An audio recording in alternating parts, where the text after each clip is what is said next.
नमस्कार दोस्तों, स्वागत है आपका फ्लेवर्स ऑफ इंडिया के इस बिजनेस प्रेजेंटेशन में।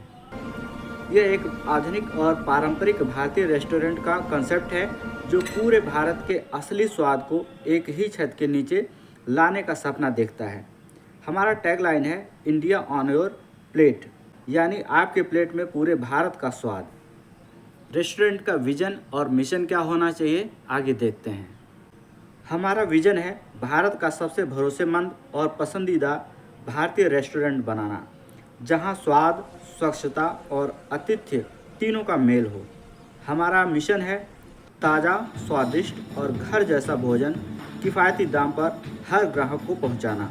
हमने रेस्टोरेंट का विजन और मिशन देख लिया, तैयार कर लिया। अब हम बात करते हैं मार्केटिंग की, किस तरीके से हम अपने रेस्टोरेंट की मार्केटिंग करेंगे।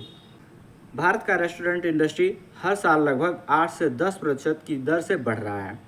लोग स्वाद के साथ साथ स्वच्छ और भरोसेमंद भोजन की तलाश में हैं। हमारे लक्षित ग्राहक हैं शहरी परिवार, ऑफिस प्रोफेशनल्स और छात्र। कॉम्पिटिटर्स हैं जैसे हल्दीराम, बीकानेर वाला और लोकल क्राउड्स किचन। लेकिन हमारी खासियत है प्रमाणिक, ऑथेंटिक क्षेत्रीय व्यंजन और घरेलू माहौल। मार्केट एनालिसिस हमने कर लिया, तैयार कर लिया। अब हम देखते हैं हमारे बिजनेस का मॉड्यूल कैसा होना चाहिए। फ्लेवर्स ऑफ इंडिया एक हाइब्रिड मॉडल पर काम करेगा, डाइन इन, टेक अवे और ऑनलाइन डिलीवरी तीनों विकल्पों के साथ। हम स्विगी और जोमेटो जैसे प्लेटफॉर्म से जुड़ेंगे और साथ ही कैटरिंग व पैकेज्ड फूड जैसे अचार और मसाले भी लॉन्च करेंगे। सही संचालन के बाद हमारी प्रॉफिट मार्जिन 25 से 35% तक रहने की संभावना है। हमने बिजनेस मॉडल तैयार कर लिया है। अब हम बात करते हैं इन्वेस्टमेंट की, कितना हमारा इन्वेस्टमेंट होगा, आइए देखते हैं। रेस्टोरेंट शुरू करने के लिए कुल निवेश लगभग 14 से 18 लाख रुपए तक रहेगा। इसमें इंटीरियर, किचन उपकरण, लाइसेंस, कच्चा माल और मार्केटिंग सभी खर्च शामिल हैं।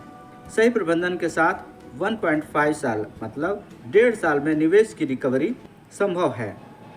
रेस्टोरेंट ओपन करने के लिए हमने इन्वेस्टमेंट देख लिया, कितना लगेगा, कहाँ लगेगा, कैसे लगेगा।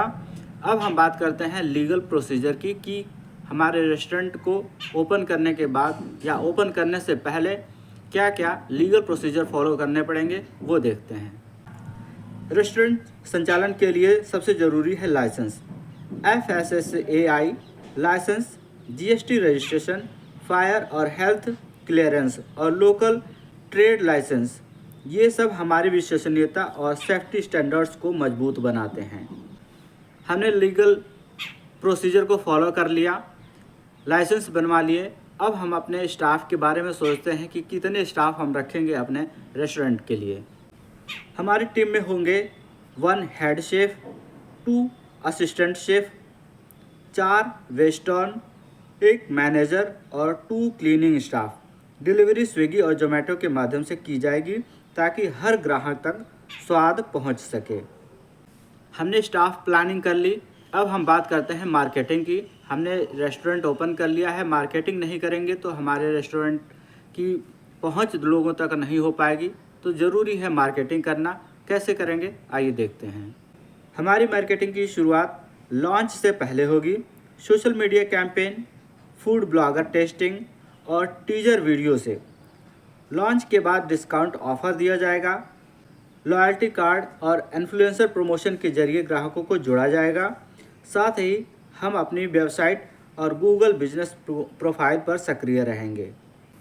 हमने मार्केटिंग के तरीके देखे कि किस तरीके से हम मार्केटिंग करेंगे। अब बात करते हैं फाइनेंशियल प्रोजेक्शन की, कितना हमारा प्रॉफिट होगा, कितने देर में होगा, कितने समय लगेगा टेक ओवर करने में।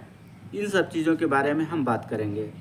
पहले साल में कुल राजस्व रेवेन्यू लगभग 48 लाख रुपीज़ का अनुमान है, जबकि कुल खर्च करीब 33 लाख रुपए 33 लाख रुपीज़ होगा, यानी लगभग 14 लाख रुपए का शुद्ध लाभ, जिससे निवेश इन्वेस्टमेंट 15 से 18 महीने में वसूल हो सकता है। फाइनेंशियल प्रोजेक्शन हमने देख लिया। अब हम बात करते हैं ग्रोथ प्रोजेक्शन की। ग्रोथ अपॉर्चुनिटीज़ क्या होंगी, कैसे हम ग्रो करेंगे, क्या क्या करेंगे, क्या क्या प्रोसीजर फॉलो करेंगे। ब्रांड के स्थापित होने के बाद हम नए शहरों में फ्रेंचाइजी और क्लाउड किचन मॉडल से विस्तार करेंगे। साथ ही फ्लेवर्स ऑफ इंडिया का मोबाइल ऐप और पैकेज्ड फूड प्रोडक्ट्स लॉन्च करेंगे। हम पूरे भारत में अपनी पहचान मजबूत करेंगे।